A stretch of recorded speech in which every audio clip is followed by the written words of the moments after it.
petites et moyennes entreprises di nuyu waa jàppoo yëpp waaye di nuyu tous les responsables politiques de Kër Massar di nuyu waa Kër Massar gépp naan leen asalaamaaleykum wa rahmatullah. waaw dañoo bëggoon xam rek kan mooy Saphir Mbaye. waa Saphir Mbaye nag mu ngi nekk doomu Thiès juddoo Thiès quartier bu ñu naan Randoulène Nord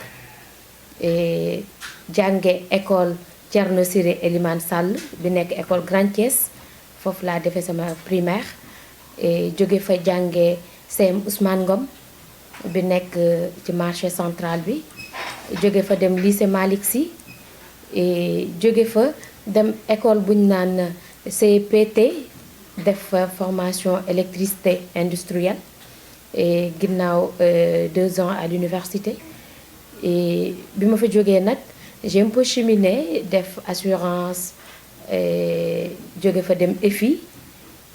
ba noonu laa duggee dans l'enseignement en 2004. waaw Saphir gis nañu foofu da ngay sax ñëw ci émission bi par rapport ak quintessence émission bi jaar-jaar ñu bëggoon xam di nga terminé foofu fan nga jot a jaar ba agsi tey fi nga agsi fii nii nga xamante ni ci la fekk. waa gi bi ma duggee nag dans l'enseignement sama premier poste dans l'enseignement excusez-moi mu ngi nekk école Ndiompi nekk à 8 kilomètres de Pekes ma def fa 2 ans bi ma fa jógee ci laa ñëw Ngaye Mékhé def fa aussi 2 ans bi ma jógee Ngaye Mékhé ma ñëw Rufisque école bu ñu naan Thiawlène Bout bi ma jógee Thiawlène Bout ci laa dem CM Kër Ndiaye Lo nekk fa comme surveillante ma jóge fa ñëw dem CM Camp Marchand nekkaat fa aussi surveillante bi ma jógee Camp Marchand maa ngi ñëw ak CM Kër Massar 3 ci laa ñëwee ak Kër Massar en 2012 bi ma fa ñëwee maa ngi fay ñëw au mois de mars ou mois d'avril 2012 en 2013 ma jóge fa am mise en position de stage dem Brésil jàngi ci université bu ñuy wax Passo Fundo université bu nekk Passo Fundo donc ma def fa 2 ans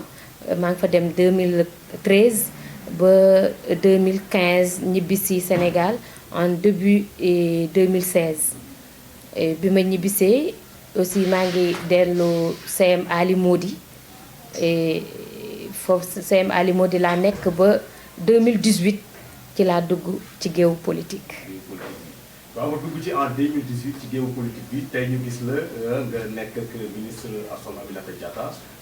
bëgg nañ xam lan moo la boole ministre bi ci seeni xamee ba fi nga fekk ak si tey ak moom. waa bi ma ñibbisee nag Sénégal en 2016 ci la fekk sama rakk bu góor bu ñu naan Youssou Mbaye moom moo xaritoo woon ak Assome Aminata Diatta fii ci cité gendarmerie fekk mu doon ko defaraatal këram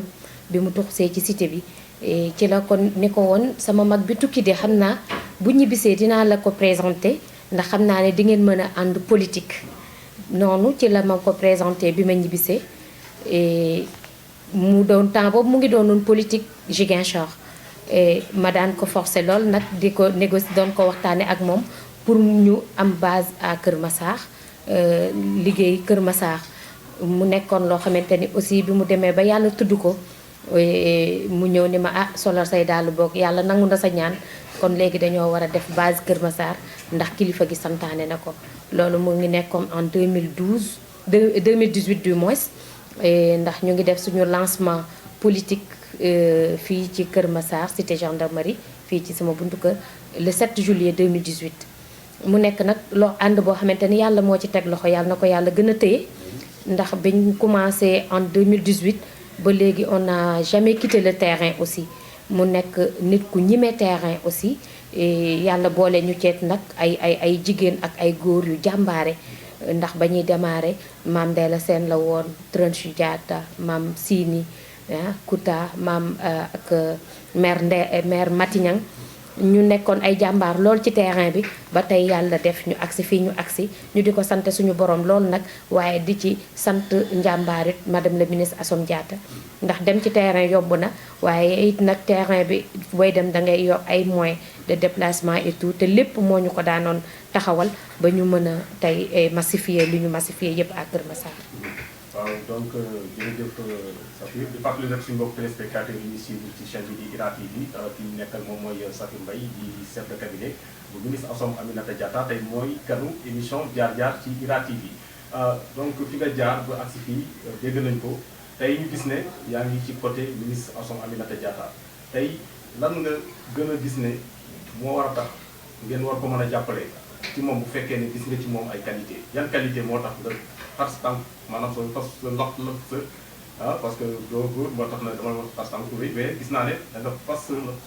ànd ak moom à chaque fois ci terrain bi di ko jàppale lan nga gis ci le ministre Assome Aminata Diatta ba tax yow nga am ci moom confiance. Engagement, sincérité, fidélité, loyauté envers le président de la République. Madame la ministre est une personne qui ne triche pas koo xamante ni xamul jaune tey suba nga bleu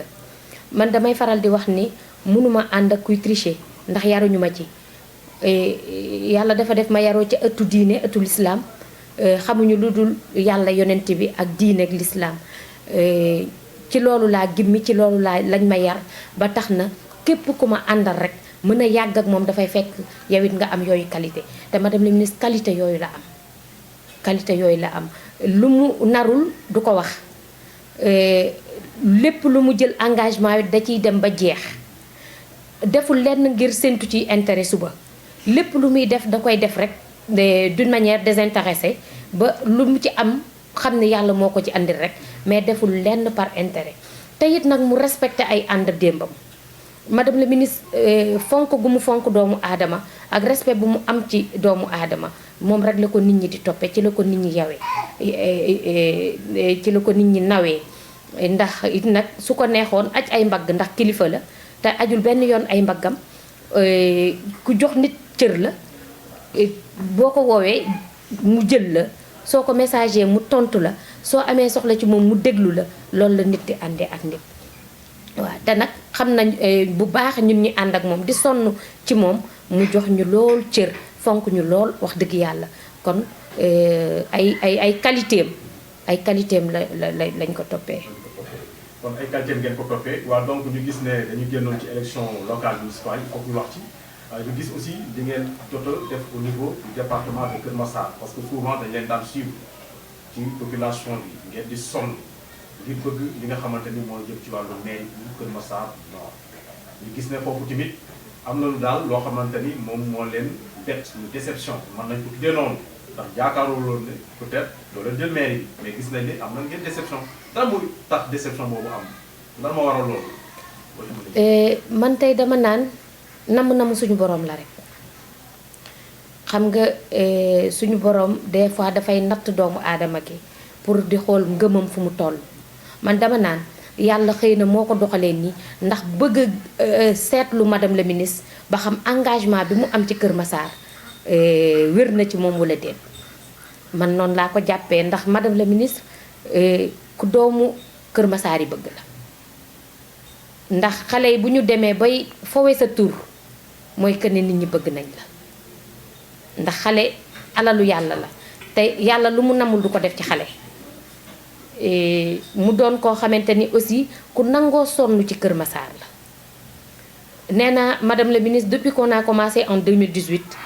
xam nga 2018 ak 2022 bu yàlla defee nga mën a dem élection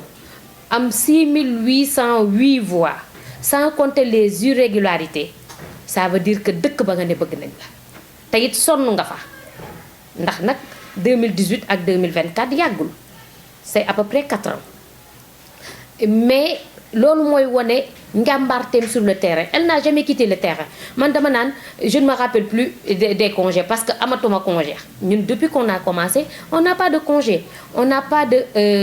week-end on n'a pas de jour ouvrable on n'a pas d'heure de descente et j'en profite aussi pour remercier mon mari parce que étant femme politicienne ngay ñëw des fois 3 heures du matin 2 heures du matin góor gu baax rek moo la ko mën a muñal donc loolu aussi dañ ko ci remercier vraiment de passage di wax ni musul quitter terrain mukk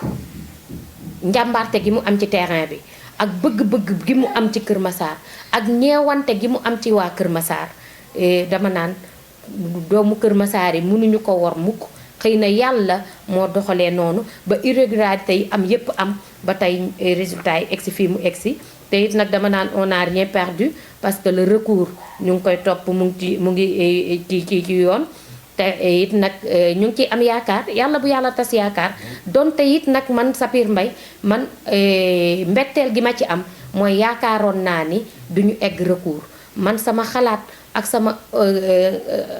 objectif li mu nekkoon mooy wax dëgg yàlla dañ naan score bi nga xamante ni Assome Diatta moom la gañee Kër Massar man yàqin googu laa amoon ndax lu ñu liggéey la ci terrain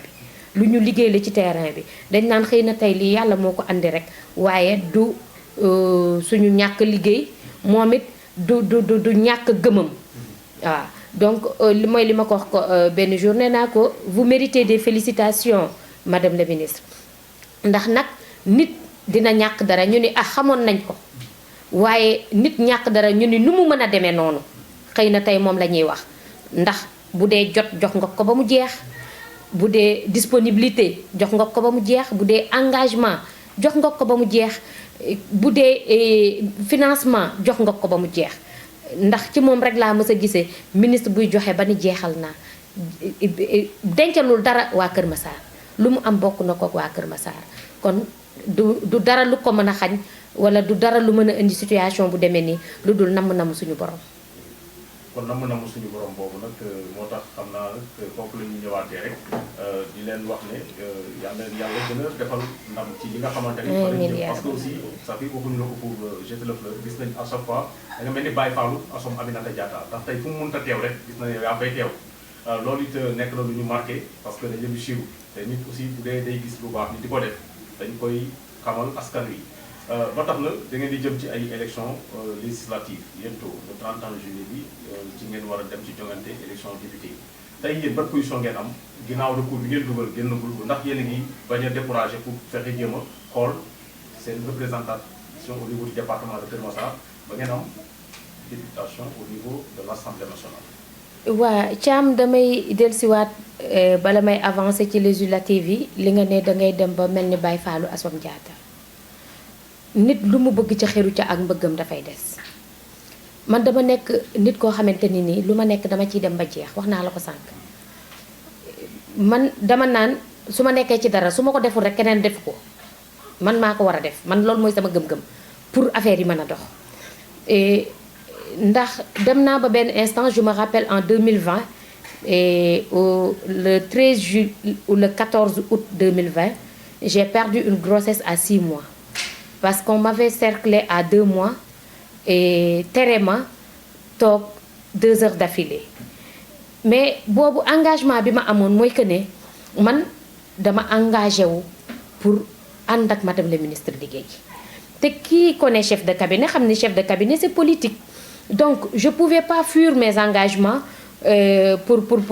jéem a sauver sama maternité donte aussi lu yàlla santaane la dama ne woon quel que soit alpha je vais essayer de cumuler les deux ba mën naa ni bi may am ay contractions jour boobu j'avais tellement pris d'engagement dans la journée et le matin l'après-midi ba mën naa ni jour boobu 2 heures du matin laa ndax dama réunion bi ma mujjee am c'était de 21h à 2h du matin et j'ai perdu la grossesse le lendemain mais dama ni mu ngi mel ni jixaat ndax ci kaw liggéey laa ko ñàkk ci kaw gëm-gëm laa ko ñàkk ci kaw engagement laa ko ñàkk te it nag liggéey jaamu yàlla la donte grossesse boobu tamit lu yàlla santaane woon la mais liggéey jaamu yàlla la kon mooy gëm-gëm bi nga xamante ni am naa ko à côté de son excellence madame le ministre Assome Diatta gëm-gëm boobu nag mën naa ne moom laay am toujours des fois dama koy faral di wax moom moo ma dugal ci politique Assome Diatta moom moo tax ma dugg ci politique te nee naa ko bis boo bàyyee politique ma bàyyi politique man je ne cherche pas de savoir à savoir du midi à lendemain man li ma gëm mooy Assome Diatta laa àndal di politique fu mu mën di nekkit moom laay àndal alhamdulilah nag bi mu ànd ak le président de la république mi nga xamante ne ni dañ koy sant di ko gërëm moom le président de la république bi mu ñu tànnalee ku mel ni Assome Diatta jox ko département bu mel ni bi mu ko jox ñu di ko sant bu baax di ko gërëm. di wax rek ni législative yi ñu am yi ñu dëgmal aussi dañ ci am gëm-gëm bu ëpp bi ñu amoon ci local yi ndax nag dafay élection yu am solo. Madame la ministre dama koy faral di wax gëmul ku dul le président de la république donc lépp loo xamante ni nii soxla président la da ciy daw ba jeex ñun nit lépp loo xam ne soxla madame la ministre la dañ ciy daw ba jeex ñun on a repris nos activités politiques ba ñu jógee ci élection yi semaine ba ca topp la ñu reprendre le terrain pour préparer les législatives te it nag dinañ ci dem dignement te on va vraiment récupérer li ñu am dignement ndax le président de la république mérito na ko madame la ministre mérito na ko. jërëjëf madame Safi xam naa rek da ngay wax sa kàddu bu mujj rek ci édition bi su ko defee ñu daal di mën a tey. waaw di santaat bu baax di gërëmaat bu baax samay wéjur comme ni ma ko waxee ndax tey ñu ma mel ñoom la nu ma mel ñoom la ndax yar nañ ma yar bi gën ba fu ma dem man faa nekk yar nañ ma yar bi gën ba fu ma nekk duma fa yées yar nañ ma yar bi gën ba tey ma yaa ngi sant yàlla bu baax ba nga xamante ni nii ñeewu ma sama benn morom dama koy faral di wax nee naa leen madame la ministre yàlla moo ñu boole ci ay valeur ñu bokk gëm-gëm bokk gis-gis di ànd ci liggéey waaye man tey dama naan nu ma mel samay waajur la ndax tette nañ ma ba tette jotee jàngal nañ ma ba jàng jotee gindi nañ ma it fa gindi jotee kon ñoom lay delloo njukkal bu baax a baax a baax di leen santaat bu baax rawatina nag sama yaay ndax dama naan sama yaay exemplaire la ci yaay yi may profité ci mois bi ñu nekk nag muy weeru jigéen ñi di ko delloo njukkal bu baax a baax a baax a baax a baax moom sama yaay Seck Gawlo Morik Baye kon lu ñu mel yow la lu ñu am yow la kon dañ lay ñaanal lool gudd fan di la ñaanal gudd fan lool ndax bu gudd fan rek nga ñu mën a faye daal ñun loolu lañ lay ñaanal loolu lañ lay ñaanal di ñaanal it suñu papa waaye di ñaanal aussi sama rakk yépp waaw ndax it nag ak samay magit nag ndax ñu ma jàppale lañu ndax dama doon nit koo xamante ni sama maam damaa yar xaw maa tekkatal ci yenn yi ba tax na lu ma neex laa leen di wax lu ma neex laa leen di def waaye muñal nañ ma ko bu baax a baax a baax ma ñoom it maa ngi leen di ñaanal bu baax waaye di ñaanal it monsieur Sarr comme ni ma ko waxee woon sànq ndax feccum liir bu neexee nday jaa tey ca mbagg ya des fois sama benn rakk nee na waaye nay yëngal di ca boole moom nag téye na ci mbagg yi te mu ngi yëngal kon yàlla na jàmmam yàgg waaye di ñaanal bu baax di bisu ma princesse préférée Dieynaba Gueye ak Assou Thiam ak sama turandoo bu ñaawul bi ci kër gi kon yàlla na yàlla sàmm ñëpp di ñaanal bu baax nag waa jàppoo ndax waa jàppoo it lu ma mën ñoom la madame la ministre mënoon na maa jiital ñu tekkatal ma waaye takk fakkastaluñ ma benn yoon ñoom ñoo ma jàppale buñ naan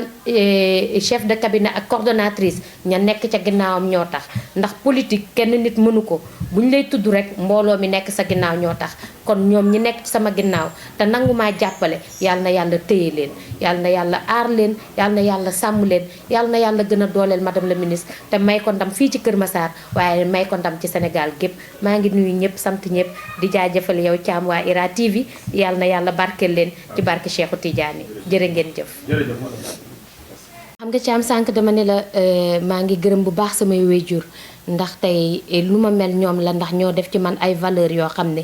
fu ma dem fu nekk mën nañ ma jox sama cër bu baax a baax waaye aussi damay gërëm jigéen ju am solo ci man koo xamante ni elle a beaucoup participé ci sama éducation muy ajaratu Sophie Mbuub mi nga xamante ni moom mooy sama maam moo jur sama papa waaye moo ma yarit nag moo ma yar ci fulla moo ma yar ci jom ak fayda ndax Thiam man promotion sax jaay naa ko su ma mësaana am vacances ba dem extérieur dama daan jaay restaurant ceeb pour loo xamante ne ni yónnee ko samay wajur ba sant yàlla ndax ci laa yóbbu sama yaay màkka kon valeur yooyu nga xamante ni sama maam moo ma ci yar ci fulla ak jom ak fayda dama koy ñaanal moom ajaratu Sophie Mbuub yal na yàlla yokk yërmandeem ci moom yal na yàlla yokk leer ci moom waaye di ñaanal bu baax sama maam ajaratu Caama Mbay mi nga xamante ni moo jur sama yaay